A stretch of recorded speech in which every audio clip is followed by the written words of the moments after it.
Ya, pemirsa, saya sekarang sudah berada di kantor pusat permodalan nasional Madani (PNM). Jadi punya kantor sendiri juga dan sudah di ruang direktur utamanya Pak Arief Mulyadi. Ini Pak Arief, menarik juga kantor ini punya bisa gedung sendiri Pak. Saya Iya, Pak. masuk, wah keren juga Pak. Kapan punya gedung Pak? Kami ini baru pindah sekitar, berarti kalau pindah resmi Desember 1 tahun 9 bulan ini Pak Primus. Jadi selama 22 tahun kami kontrak, warga kontrakan. Kebetulan sejak kami berdiri, Juni 99, kami berkantor di Gedung Artaloka. Artaloka. Nah, di situ juga ya kalau bahasa teman-teman ini anak Habibie semua nih di sini katanya katanya karena di gedung itu ada BPIS, ada kantor representatifnya Pindad, ada kantornya Inka, pokoknya BPIS lah, grupnya BPIS. Salah satunya kami. Dan di apa di gedung itu pula kami memulai setelah pemerintah mendirikan. Kami didirikan 1 Juni 99, berarti di periodenya Presiden ketiga kita, Ya. Pak almarhum Bapak B.J. Habibie. Nah, yang menarik itu ini perusahaan yang bergerak di usaha mikro, ultra Kecil. mikro, ya, bahkan di bawah kecil kan, mikro, Kecil, ultra kecil. mikro ya. Iya. Yang tadi dijelaskan penonton tadi ruang lantai berapa lantai? Dashboard. Lantai 2, Di dashboard kami. itu kredit paling banyak 2 sampai 5-6 juta ya. Betul. Average ya. Average. Kan berarti kan luar biasa. Punya gedung ini berapa lantai, Pak? Ada 16 lantai. 16 16 lantai, ada 2 gedung, sebagian gedung buat gedung parkir. Dibeli Jadi kapan? Dibeli kapan, Pak? ya persis di tahun 2021 pada saat pandemi kami pindah ke sini. Berarti sudah masuk BRI. Belum. BRI tahun lalu ya? September 2021, tapi kan proses pembelian kami lakukan sebelum karena RKAP kami di 2001 kebetulan belum masuk BRI. Oke. Nah, sekarang tentang permodalan nasional Madani. Ini kalau presiden kita Pak Jokowi dalam pidato bicara UMKM memang dia sering menyebut PNM karena itu success story luar biasa termekar ya.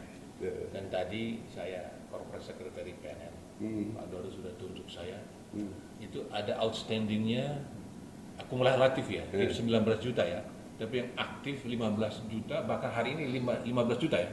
14,7 juta. 14,7 juta ya. 14,7 yang aktif. Iya, dan kemudian kalau itu kan baru mulai 2015 ya. Belum 2016 malah. 2016 ya. 2016. Berarti belum sampai 1 dekade ya. Belum. Jadi ini Pak Arief sendiri sudah tahun berapa di sini? saya kebetulan gabung dengan PNM sejak berdiri Pak Primus. Jadi kalau bahasa teman-teman AO yang menjadi CEO. AO itu account officer menjadi chief executive. AO menjadi CEO. In fact, Pak Arief pernah jadi AO. Dari awal saya masuk AO. Aduh, kalau ada kartu namanya saya buktikan. Saya yang keselip-selip. Iya. Luar biasa, Pak. Nah, Jadi kalau tahu orang betul model bisnisnya ya dan tahu persis AO-AO di lapangan. kalau bahasa teman-teman begitu, wah ini udah tahu DNA dan Iya. tahu ini. Tapi kalau saya malah berpikirnya kebalik Pak Primus. Ini katak dalam tempurung saya, nggak keluar dalam tempurung. nanti untuk setelah mencapai target 16 juta ya targetnya nasabah Kalau tahun Pak, ini 2023. ya kami akan upayakan di 16 juta. 16 juta nasabah aktif. Aktif ya. Ya, aktif. kalau sudah outstanding sudah 19 juta kan. Kalau total Kumulatif. yang sudah mendapatkan pembiayaan sejak 2016 itu 19 juta. Jadi 2016 kami baru bisa merekrut di 2015 sudah ada, tapi hanya 1,5 bulan, hanya 800 nasabah. Iya. 800 orang Iya. nasabah. 2016 ada 412.000 nasabah. 2017 mencapai 2.035.000 Iya. nasabah. Iya. 2017 2017 2 juta, 2018 4 juta 43 ribu nasabah. 2016 6 juta sekian, 6 juta sekian nasabah. Kepanjangan kalau saya sebut belakangnya tadi. 2019 2019 yang 6 juta nasabah. 2020 di tengah pandemi kami masih bisa growth menjadi 7,8 juta nasabah. 7,8 juta nasabah. 2020 itu, 2021 tumbuh 11 juta sekian nasabah. Nah, 2022 13,8 juta nasabah.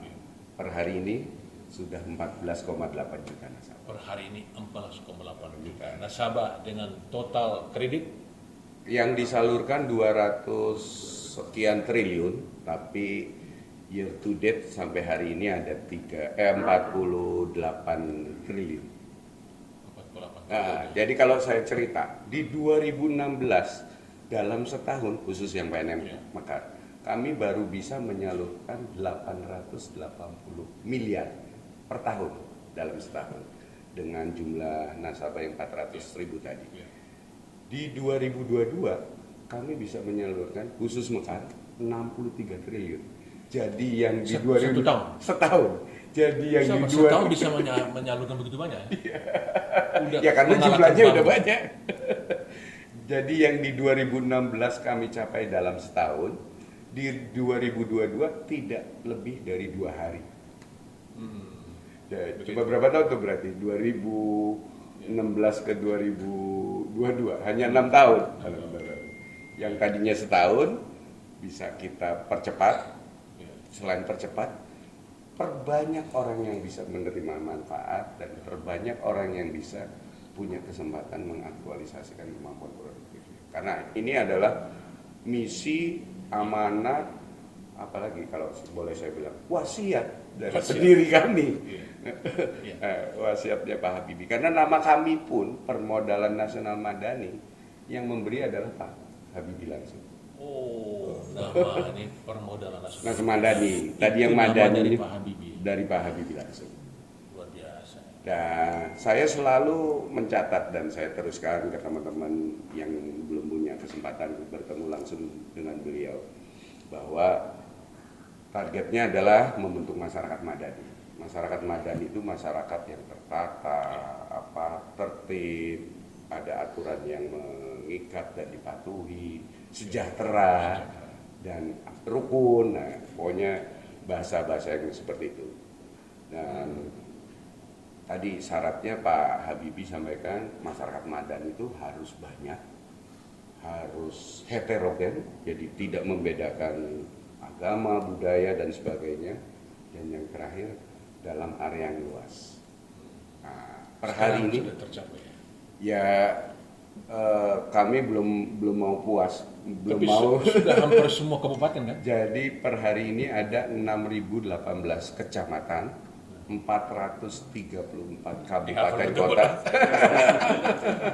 Sayangnya baru 35 provinsi. Iya. Biar teman-teman kan juga ada mekar-mekar ini. Iya. Total dana yang disalurkan tadi kan itu per tahun ya, tapi total dana yang dari awal sampai akhir. Kalau PNM Mekar 214 triliun. Jadi 14 triliun ya. Dari sejak Januari 2016 sampai hari ini itu 214 triliun. Jangan terbayang 214 triliun orang yang sedikit. Tapi ya kita berikan itu pada 19.400.000 orang. Dan 100% perempuan means ya mendekati 18 juta keluarga. Karena ada beberapa yang memang masih bagian dari satu keluarga. Jadi total nasabah dari PNM kan 19 juta, yang aktif 14,7. Nah ini yang belum aktif bagaimana cara untuk mengaktifkan? Nah ini PR kami. Jadi ada fenomena menarik Pak Primus di bawah. Kami juga kan nggak bisa. Ini sebetulnya saya balik lagi nih. Kalau pesannya Pak Habibie, saya dirikan BUMN ini punya 3 misi, punya 3 tugas, yaitu tadi goals-nya membentuk masyarakat madani. Tapi dengan caranya itu melalui misinya memberikan modal finansial, modal intelektual, dan modal sosial. Karena tanpa 3 ini tidak akan sustain program intelektual, sosial, dan finansial. Yang di depannya memang finansial. Kita kasih pembiayaan dulu biar mereka dependen dengan kami lah. Nah, berikutnya kita beri intelektual tuh ya training, pendampingan, sosialnya bagaimana mereka bisa berjejaring. Satu nilai lebih dari modal sosial ini adalah, ini juga pesan beliau, pesan pendiri kami, hidupkan kembali akar budaya bangsa kita, gotong royong. Karena itulah gotong royong itu bagian dari kunci menjaga kerukunan. Oke, nah pertanyaan saya, berapa NPL-nya dan apakah ini ada hubungan dengan implementasi dari kegotong royongan? Kemarin rata-rata sebelum terdampak pandemi, ini kami juga sedang tata ulang 3 tahun pandemi, rupanya harus secara profesional, secara bisnis kami harus menata struktur di kami kan. Sebelum ya sampai 2002, sampai awal tahun kemarin, tidak pernah di atas 0,2%. 0,2%. Ini implikasi dari modal sosial yang kami berikan.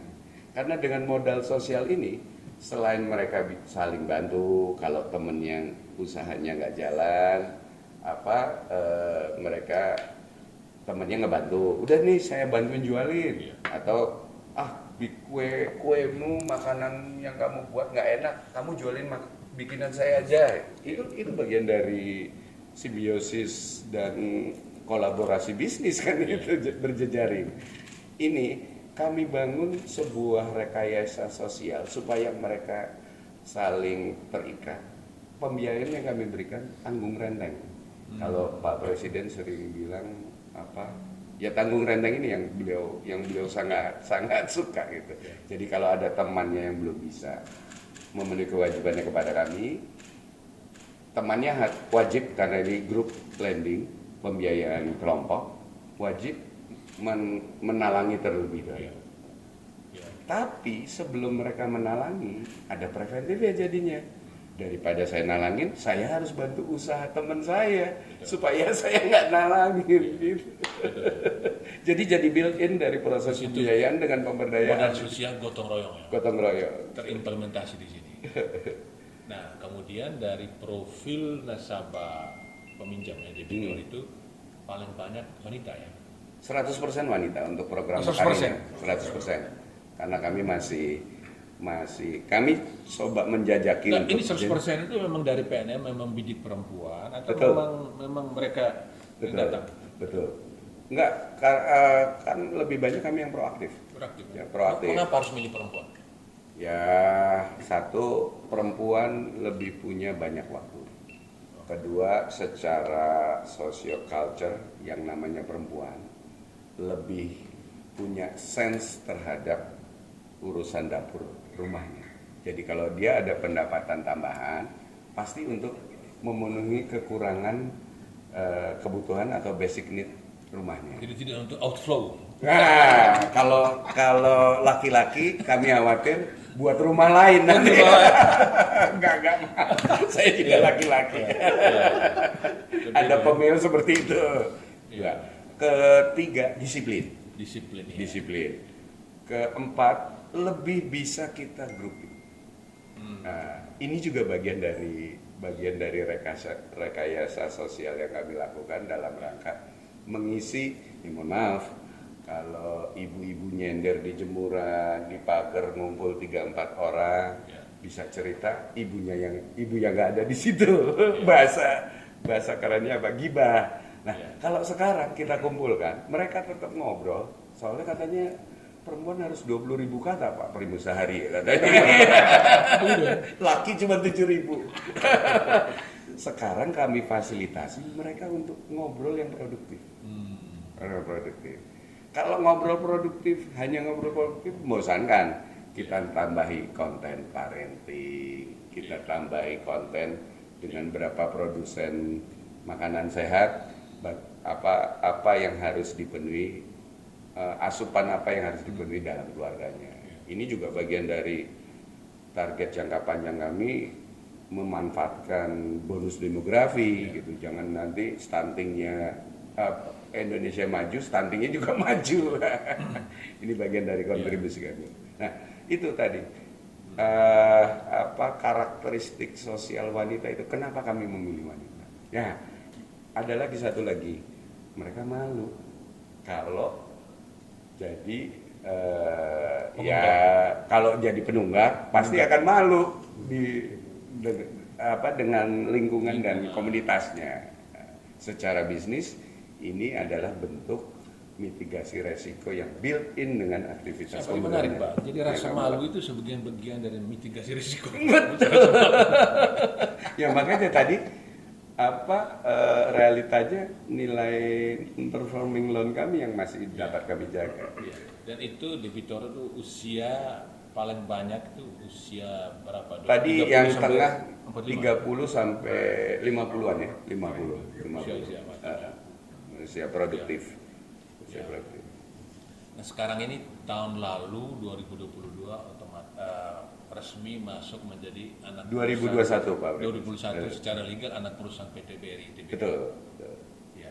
Nah ada nggak sinergi dengan itu bisnisnya Bank Rakyat Indonesia yang punya satelit, yang punya digital, dan mereka juga punya brilian. Jadi waktu kemarin main bola itu, sebelum main bola pidato dulu Pak Sudarso menjelaskan bahwa kami ini sukses menerapkan dua, yang high tech dan high touch. High tech kami punya, kami digital di mana-mana, tapi high touch kami punya brilian, 663.000. 600 ya. Nah itu gimana sinergi? Ya ini sudah jadi keputusan pemerintah, keputusan negara. Bagian dari grand design di BUMN, holding. Kami menyambut baik sejak awal pada saat inisiatif dibentuknya holding ultramikro. Jadi ini ada tanda kutipnya kan, gabungnya kami BRI dalam kerangka holdingisasi BUMN, terutama untuk sektor ultramikro. Kebetulan kami bertiga nih pemain nasional yang memang cukup menguasai captive. Kalau per hari ini untuk ultramikro, terutama grup lending, market share kami itu sekitar 58%. BRI Group ya? Bukan, di grup lending. Kalau BRI kan individual. Tapi ya BRI juga punya nasabah mikro. Ini untuk PNM aja? PNM aja yang usaha mikro. Ultramikro yang grup lending, pembiayaan. Ini banyak, pemainnya banyak Pak Primus. Ya, puji syukur per hari ini kami market share kami 58%. Dan kalau dari jumlah nasabah aktifnya sudah terbesar di dunia. Jadi makanya Pak Presiden kan selalu supaya jelas. Nasabah aktif dari PNM berjumlah 14,7 juta. Aktif. Itu ultramikro. Ultramikro. Dan itu terbesar di dunia. Pokoknya Grameen Bank di mana negara mana itu kalah. Kalah sama PNM. Ini PNM bukan bank. Bukan. Kecanggihannya melebihi bank malah. Kita kembali ke laptop nih. Kita tadi bicarain holding ultramikro. Nanti saya di ini kok nggak bawa. Karena kami sudah punya, Pak Primus tahu lah, sering dengar kan. Kami punya Brigade Madani, BRI, Pegadaian Madani, Permodalan Nasional Madani. Ini menjadi activation culture kami, bahwa kami ke lapangan dengan satu visi lewat Brigade Madani. Brigade Madani. Outletnya namanya Senyum. Senyum. Kami bertiga per hari ini ada sekitar 1.200 outlet. Ada yang kami bertiga, ada yang BRI berdua Pegadaian, BRI berdua kami, tapi yang lebih banyak yang kami bertiga. Outlet Senyum, singkatannya dari Sentra Layanan Ultramikro. Sentra ultra. Jadi melayani pelaku usaha ultramikro juga harus senyum. Kreatif juga ya buat singkatannya. Jadi gini, kalau dari usia kami tahun ini baru berulang tahun ke-24. BRI ke-128 tahun kemarin, Desember. Pegadaian 118 atau 108, saya agak lupa, sekitar itu. Nah, ini anak bungsu. Yang kalau mandiri, yang kalau belajar sendiri harus 80 tahun yang akan datang setingkat BRI. Tapi karena kami digabung, ada shortcut learning curve yang bisa kami coba. Termasuk talent BRI kami minta untuk diperbantukan, ditugaskan di kami, bukan dalam rangka menguasai BNN, tapi transfer knowledge dalam rangka shortcut. Satu. Kedua, kami ini kan cari dana sendiri, Pak Primus. Sekarang outstanding kami itu sekitar 45-46 triliun. Ada yang dari pasar modal, ada yang dari dari perbankan, ada dari lembaga donor dan sebagainya. Dengan hadirnya BRI di belakang kami, yang asetnya berapa? 2.000 dibanding 50, sekian ribu, membuat kepercayaan investor juga semakin tinggi pada kami, mempermudah kami dalam funding. Kalau infrastruktur udah nggak perlu dipertanyakan. Mantap. Nah, tadi yang agen Briling, sejak September kami sah menjadi satu keluarga itu di 13 September 2021. 13 September 2021. Di saat Pak Menteri BUMN Pak Erick Thohir tanda tangan dengan Pak Sunarso. Itu 13 September 2021. Sampai hari ini ada 110.000 lebih ketua kelompok kami, ketua kelompok nasabah PNM yang menjadi agen Briling. Jadi yang tadi kemarin disebutkan Pak CEO Grup 600.000 sekian, 110.000 sumbangan dari PNM. Tapi kolaborasi sudah terjadi. Udah. Dan ini menghadirkan bank hybridnya BRI ke ujung-ujung pelosok. Bahkan di tempat-tempat yang tidak ada atau jauh dari layanan perbankan, termasuk ATM. Contoh di Pulau Padar, Pulau Rinca. Sekarang sudah ada nasabah Mekar yang jadi agen Briling, melayani teman-temannya dan melayani lingkungannya. Nah, Mekar, Pak. Jadi kalau bicara PNM ada Mekar. Nah, ini yang total kredit total nasabah 14,7 juta itu semuanya Mekar. Yang kredit yang berapa triliun itu Mekar semua? Mekar semua yang itu. Kalau yang lain kebetulan saat ini Mekar ini ada sekitar 82% dari portofolio kami. Yang sisanya ada Ulam yang melayani mikro kecil hanya hampir 1/10-nya, lebih 10% lebih, ada 13%. Ulam itu membidik siapa? Mikro dan kecil. Kecil. Makanya Ulam itu ultra ya. Ultra. Kalau tadi Mekar ultra. Makanya Ulam itu singkatannya unit layanan modal mikro. Nah, ini yang sedang kami kaji dan coba lihat kembali, karena kami juga kan sekarang sudah satu grup nih. Ada BRI, ada Pegadaian, ada kami. Mereka juga melayani mikro kecil, BRI-nya di Pegadaian juga ada mikro kecil. Ini sedang kami konsolidasikan bertiga. Kemungkinan nanti ke depan akan muncul New Ulam yang tadinya kita bentuk kelompok setelah jadi nasabah. Kami akan ambil porsi untuk mengakuisisi pelaku mikro, tidak kecil lagi, mikro yang dalam bentuk kelompok. Jadi nggak jauh dengan Mekar. Rasanya pembelajaran selama 7,5 tahun di Mekar ini membuat kami lebih firm memberikan pembiayaan secara kelompok.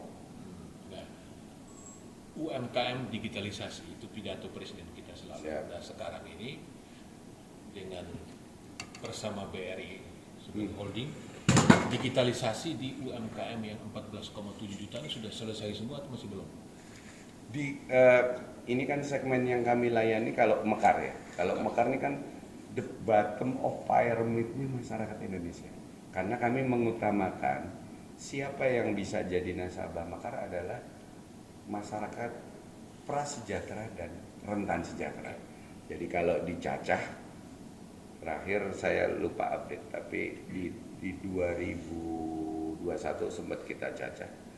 Yang punya gadget cuman 47%. Yang 47% itu hanya 50% yang gadgetnya smartphone.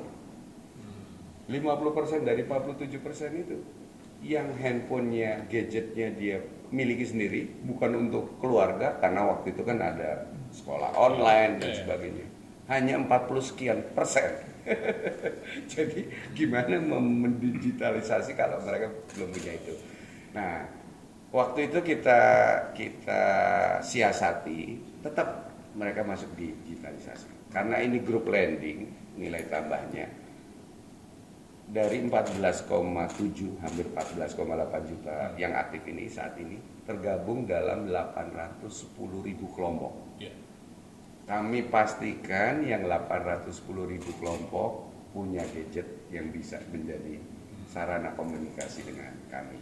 Kalau belum punya, berarti harus ada treat khusus dari kami supaya mereka jadi punya. Yang tadi 110.000 jadi agen briling itu, Pak. Itu udah pasti mereka punya gadget itu kan.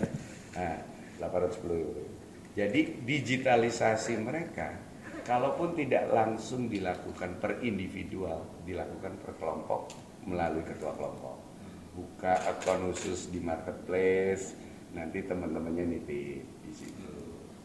Kemarin Pak Menteri sudah melihat langsung di lapangan di Kabupaten Cirebon sama di sekitar Semarang di Kendal. Jadi ada ketua kelompok yang buka akun di beberapa marketplace, teman-temannya titip jualan di akun yang dibuat oleh si ketua kelompok. Nah, kemudian bagaimana UMKM terutama yang ultra mikro, mikro naik kelas, bagaimana di PNM? Dari 19 juta sekian yang sudah kami biayai, yang khusus yang Mekar ini, yang plafonnya naik sudah di atas 4 juta. Kalau plafon naik, ukuran kami, ini kesimpulan internal kami, kami nggak akan memberikan tambahan atau peningkatan plafon kalau dia usahanya atau omsetnya nggak meningkat. Ini kan bagian dari mitigasi resiko nih Pak Pribus. Jangan juga usahanya biasa-biasa aja kita naikin plafonnya.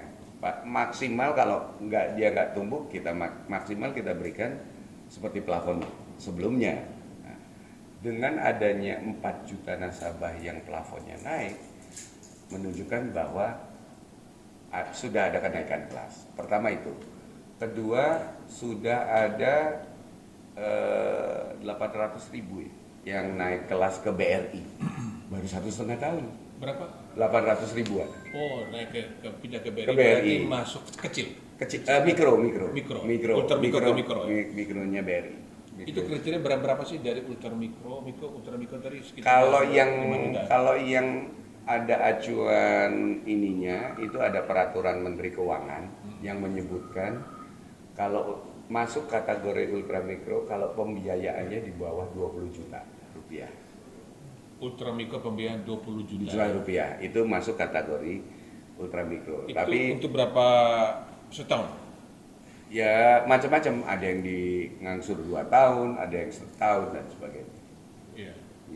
Jadi 20 juta ya? 20 juta plafonnya. Dia beli di 20 juta. Tapi kami belum buru-buru masuk ke situ. Karena tadi yang kami sasar adalah para keluarga prasejahtera dan rentan sejahtera. Berarti di bawah ultra. Ultra.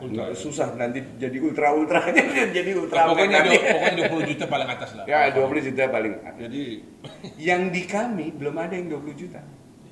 Maksimal itu baru 15 juta. Itu pun di hanya angka ratusan ribu.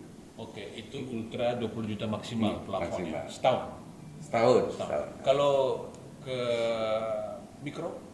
Mikro biasanya sampai 50 juta. 50 sampai 100. Kalau sekarang udah naik dari nilai keekonomian Nah, sampai kalau 100. PNM sendiri yang masuk mikro sendiri berapa?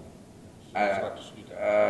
Kita ada 78.000 pelaku usaha mikro kecil. Yang plafonnya kami berikan mulai dari 50 juta sampai yang tertinggi ada yang 400 juta. Tapi kalau awal maksimal 200 juta. 788.000 ya, berarti 700, di bawah sejuta. 78.000 nasabah. 78.000 Di bawah 100.000. Di bawah 100.000. Berarti benar tadi Pak Arief mengatakan PNM itu ultra mikro. Ultra mikro. 14,2 juta. Rupanya. Terbesar di dunia. Terbesar di 14 juta. Ultra mikro kan. Daksa juga Pak. Dan sektor paling banyak perdagangan. Ya, karena yang paling mudah.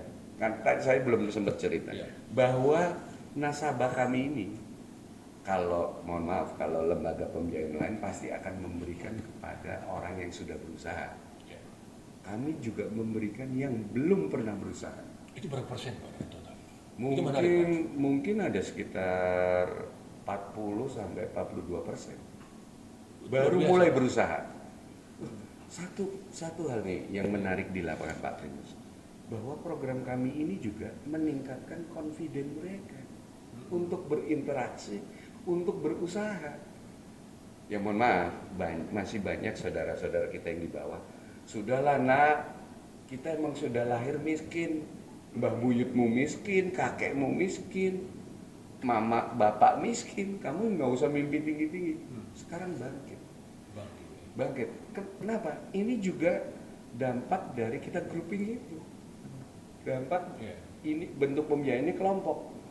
Bisa jadi kalau kami berikan per individual, tapi repot banget ya, cuma 2 juta, 4 juta. Kalau kami berikan secara individual, dampaknya tidak akan terlalu secara sosial tidak akan terlalu besar. Ini mereka jadi pede karena pasti teman-temannya akan membantu. Tadi ada satu paksaan yang kami desain. Kalau temanmu nggak bisa bayar kewajibannya, kamu wajib nalangin ke kami, ke PNM. Sehingga ada effort temannya untuk membantu minimal mentransfer knowledge untuk usaha. Nah, jadi paling banyak itu perdagangannya. Makanya paling banyak Dan perdagangan. khususnya makanan paling banyak. Kebetulan seperti itu. Karena yang bisa ini kan ekonomi sirkuler yang berlaku dalam komunitas-komunitas kecil. Yang paling bisa dilakukan dan dimulai yang makanan. Saya yakin dalam satu lokal nasabah kami di 6.018 kecamatan ini, mereka akan bertukar produk. Yang satu masak nasinya, yang satu masak lauknya, yang jual nasi beli lauk sama temennya, yang begini. Tapi di luar itu saya sangat bangga. Dunia muter aja. Di luar itu saya merasa bangga. Akhir tahun lalu saya dipanggil langsung Pak Presiden untuk lapor posisi hari ini. Saya ingat tanggal 16 Desember itu, karena setelah beliau mantu khusus lapor. Beliau sampaikan PNM Mekar banyak membantu pertumbuhan ekonomi, menjaga pertumbuhan ekonomi ini selama pandemi. Kenapa? Saya masih apa hubungannya, kan kami cuma ngelapor nyalurin 64 juta.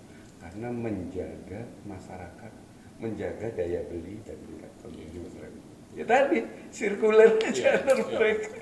Nah, pertanyaannya ada nggak yang tadi masyarakat prasejahtera naik kelas, Pak? Menjadi sejahtera ada ya?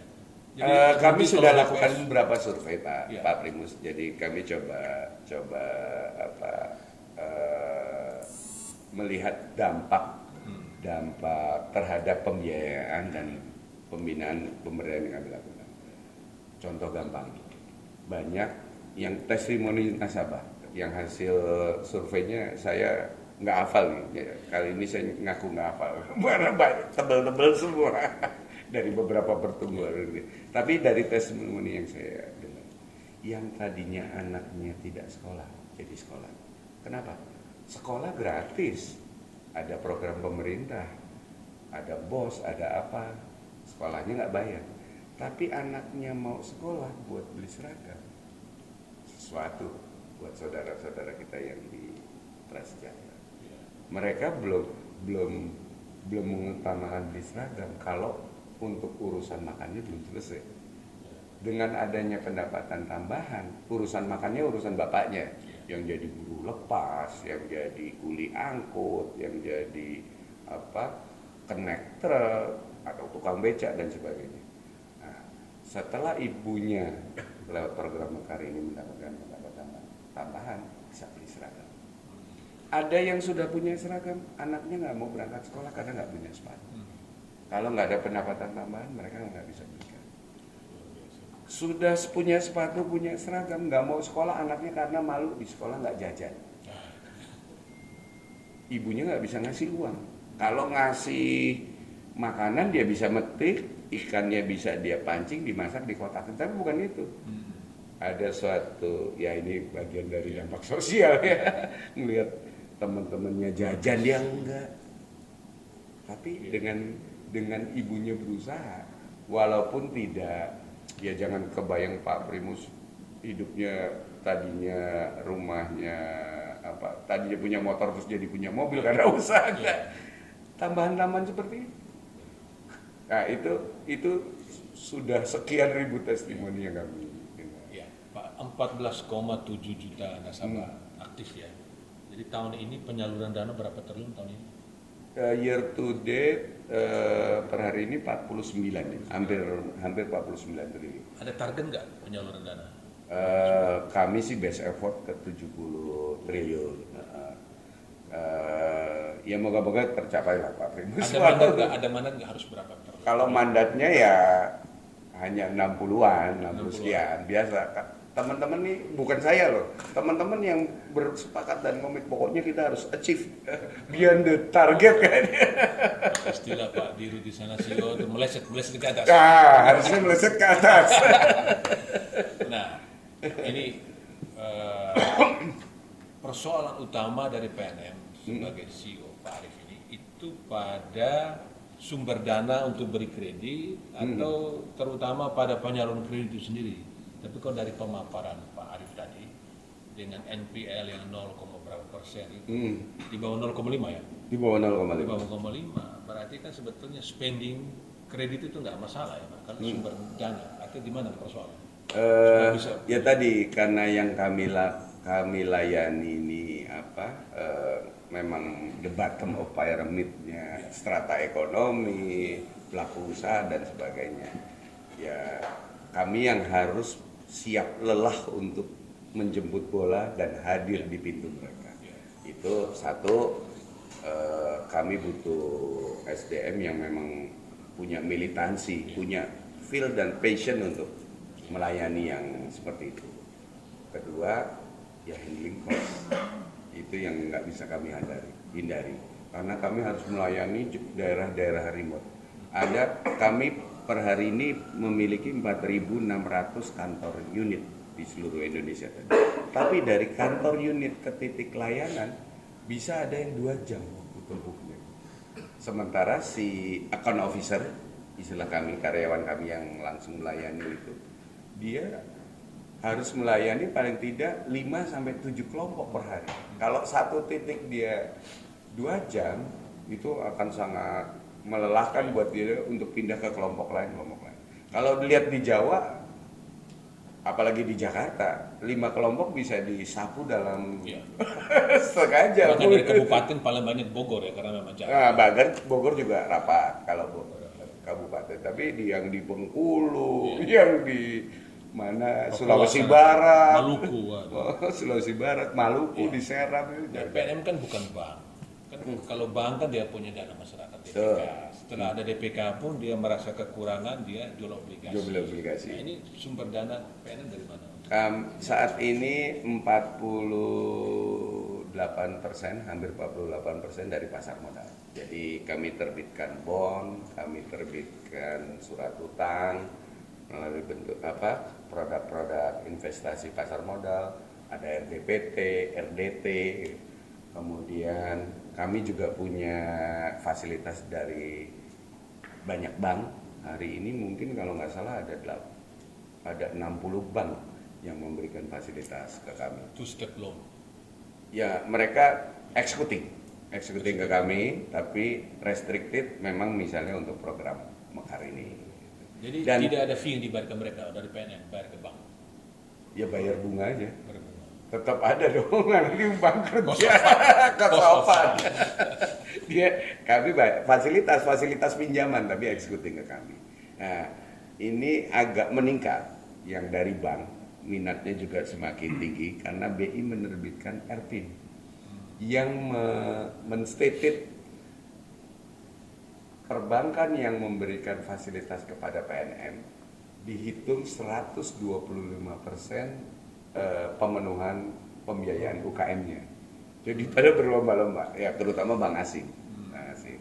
Terus sumber dana kami yang ketiga adalah kami terima pinjaman pemerintah lewat Kementerian Keuangan melalui BLU, Badan Layanan Umumnya, PIP, Pusat Investasi. Itu berapa per tahun 2023? Total sekarang outstanding sekitar ada hampir 6 triliun.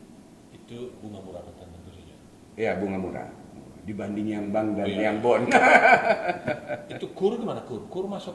Enggak. Kami nggak masuk dalam skema KUR karena Kalau tadi dari yang BLU tadi di bawah KUR bunganya. Sedikit di atas. Kalau dari pemerintah. Nah sekarang ini menarik. Itu suku bunga dilempar ke mereka berapa sih per bulan? Suku bunga. Sekarang average sekitar 22%. 22%. Sebetulnya tadi yang saya sampaikan dengan handling cost kami yang tinggi, mereka nggak perlu keluar dari misalnya ke outlet atau jejaring lain yang jauh, sangat murah sebetulnya. 22%. Nah, sekarang, tapi bertahap, kalau mereka disiplin, usahanya tumbuh terus. Sekarang yang terendah kami berikan 17%. Karena ini komitmen kami terkait dengan pendirian holding ultramikro juga, bahwa secara organik kami akan turunkan 17% berapa persen dari total semua? Ada hampir dari 40 ya mungkin sekitar hampir 10%, 9 sampai 10%. Nah, kalau pemerintah ya ini saya berimajinasi aja. Ini kita sudah menemukan model ini. Ternyata PNM efektif untuk menjangkau masyarakat paling bawah tadi. Kalau Pak Ari bilang the bottom of pyramid Indonesian population. Mereka mengguyur orang 50T misalnya untuk PNM. Mampu nggak menyalurkan? Loh, kami setahun kemarin 2002 62 triliun. Setahun. Tadi target turun per hari ini year to date sudah 49 triliun. Kalau 50 triliun nggak sampai setahun. Berarti iya. Pada tahun ini lebih di atas 70 T dong tahun ini. Nggak 70 aja. Karena ternyata semakin besar, semakin tinggi juga tingkat kesulitannya. Karena waktu awal kami di 2016, 2017 kan lebih banyak di Jawa, belum banyak keluar. Terus sekarang Indonesia ini luas, masih ada yang kecamatan lain dan kabupaten lain. Nah, ada beberapa pertanyaan lagi Pak menjelang akhir. Ini kan banyak sekali muncul digital bank ya. Digital bank mereka tidak mengandalkan manusia online. Tapi dalam faktanya belum terlalu kelihatan ya. BRI yang oleh CEO justru mengatakan high tech dan high touch digabung justru top. Justru bisa jadi kami bertiga holding ultramikro di bawah BRI ini yang menjadi pelopor itu. Tadi saya sudah sampaikan dari 810.000 ketua kelompok yang tersebar di 6.018 kecamatan hanya dalam hampir 2 tahun lebih, 2 tahun 2 bulan berarti 2 tahun 2 bulan sudah 110.000 yang menjadi agen BRI yang merupakan aktualisasi kehadiran bank di tengah-tengah masyarakat. Artinya PNM bersama dua yang lain BRI sama Pegadaian tetap aja melihat behavior dari nasabah. Kalau mereka sudah bisa gadget semua, why not ya? Why not? Tapi fakta mereka belum bisa. Belum kan? bisa. Bahkan belum punya malah. Tapi dengan hadirnya si ketua kelompok itu, walaupun mereka nggak punya gadget, mereka bisa transaksi digital lewat agen Briling. Nah, Dan solusinya. per hari ini ya, dalam transaksi harian, pencairan kami cashless yang tadinya kami bawa tunai, berikan tunai ke mereka sebelum gabung dengan BRI, Gila. berikan tunai, terus angsurnya juga kami ambil tunai, jadi para AO kami itu punya tas khusus untuk bawa uang tunai itu. Per hari ini sudah 91% cashless. Jadi langsung 91% masuk cashless. langsung masuk ke rekening mereka. Sabar, 91% dari Enggak dari 14, dari yang pencairan di transaksional. Karena sehari mungkin ada sekitar 200 sampai 280 ribu nasabah yang kami cairkan pembiayaan. Nah, kalau kemarin kan ASEAN, pertemuan ASEAN, wah ada sesi khusus digitalisasi UMKM. Dan Indonesia katanya paling bawah, rendah. Nah, ini Pak Ari sebagai komandannya PNM ini yang jumlahnya kalau sekarang 14,7 juta nanti akan segera ke 16, ke 20 dan seterusnya. Itu kapan bisa fully digital? Kami optimis. Kenapa? Ini kan mereka dalam sebuah ekosistem. Walaupun si subjeknya belum bisa berdigitalisasi, kami bisa fasilitasi di bawah dukungan holding BRI. Ekosistem ini akan bisa bertransaksi dalam transaksi digital. Ini kan tinggal masalah fasilitasi aja untuk informasi supply, informasi demand dalam ekosistem ini. Dan ini akan semakin dasar. Sekarang baru yang kami yang 14,7. Kalau terus dikawinkan dengan ekosistemnya BRI pada saat kami selesai konsolidasi, yang mungkin jadi off takernya nasabah kami atau jadi pemasoknya nasabah kami. Terus dikawinkan juga dengan ekosistem yang pegawai, apa nggak ada aset Pak? Tahun berapa selesai kira? Saya tunggu instruksi Pak CEO grup aja. Tapi effort kami terus ke arah situ. Dan nggak setiap tahun, malah setiap bulan ini sudah tumbuh progresnya. Contoh transaksi cashless yang meningkat jauh, kemudian ketua kelompok yang bisa kami onboardingkan menjadi agen Briling. Ini kan jadi proses literasi dan inklusi udah bukan keniscayaan lagi, kami lakukan bertiga. Per hari ini paling tidak sudah ada 9 juta nasabah PNM Kar yang tadinya belum punya rekening tabungan bank, jadi punya Simpedes Umi. Mantap. Simpedes Umi. Umi itu Ultra Mikro. Umi. Simpedesnya produk brandnya BRI Simpanan Pedesaan. Simpedes ya, dari saya SD sudah Simpedes. Udah ada Simpedes.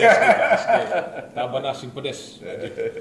Nah, karyawan dari PTMN, PMN itu sebagai nakoda itu berapa karyawan dan profilnya pria wanita usianya? Karena melayani nasabah perempuan semua. Betul. Nakodanya laki-laki. Iya. Apakah semua laki-laki? Saya minoritas malah di sini. Sekarang kami punya 72.000 lebih keluarga besar PNM. 72.000. Kami nggak pernah sebut karyawan Pak Primus. Di sini keluarga. Bahasanya teman-teman ini keluarga besar. Ada 72.000.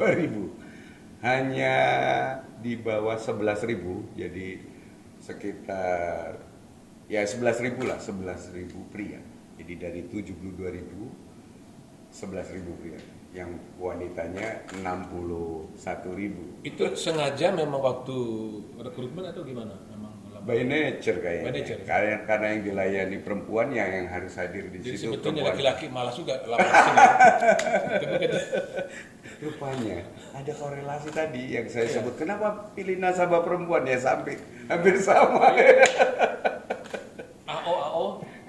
Karena ini kan tugasnya tugas yang bawah. Ya, AO itu perempuan. Jadi total AO per hari ini ada 43.000 yang langsung mengelola nasabah tadi. Dari 14,8 kita ada 43.000, jadi per AO handling sekitar 340 sekian nasabah. Lalu cabang ada berapa? Unit ada 4.600, ada 62 cabang dikoordinir oleh 62. Jadi walaupun kita era digital sekarang, cabang-cabang itu tidak terlalu bagaimana Sebetulnya kami tidak menyebut cabang atau unit kami itu kantor, lebih tepatnya sebagai rumahnya teman-teman. keluarga memang rumah. Nggak, karena Dan memang keluarga mereka kantor. juga tidur di situ. Oh ya, oh begitu. Tidur di situ ya tadi karena apa Remote tugasnya remote, terus kalau pulang butuh berjam-jam, ya mereka pilih di situ. Ya betul-betul rumah, kita sediakan tempat untuk tidur, tempat untuk makan dan sebagainya. Nah, itu ada 4.600 unit. Tahun ini ada nggak corporate action untuk dapatkan dana, sumber dana, atau bond atau apa di pasar modal? So far sampai hari ini ya moga-moga tidak ada perubahan yang signifikan ya. Kami masih aman. Kami masih punya PUB kalau sewaktu-waktu kami terbitkan bond, LCU dari perbankan juga masih cukup banyak. Ya. Nah, terakhir Pak, karena ini kita akan streaming ya, mungkin banyak yang menonton se-Indonesia, kita punya tim sosmed juga bagus, juga banyak milenial Pak. Oke. Itu pesan Pak Dirut kepada para nasabah Mekar dan calon Pak. Tadi menarik bahwa ini PNM itu justru mencetak entrepreneur baru. Ya. Jadi ya intinya buat para nasabah yang sudah existing, teruskan usaha, ya, lebih percaya diri. Karena ibu-ibu tidak sendiri, ada kami, ada BRI, ada Pegadaian yang akan membantu dan mendampingi ibu-ibu untuk meningkatkan usaha. Kalau sekarang ibu-ibu berusaha hanya untuk memenuhi kebutuhan ibu-ibu, kalau ibu tumbuh, ibu akan memberi tambahan nilai tambah buat lingkungan. Kalau ordernya banyak, tukang angkutnya kan pasti nambah juga ongkosnya. Pasokannya nambah. Tukang becanya yang nganter nambah, yang keliling memasarkan udah banyak soalnya Pak Primus, itu juga nambah. Jadi semakin tumbuh usaha ibu, semakin besar ibu memberi manfaat sekeliling. Buat yang belum, silahkan lihat teman-temannya yang sudah mulai berusaha dan bergabung dengan kami, dan yakin bahwa tidak ada yang tidak mungkin, semua orang bisa melakukan.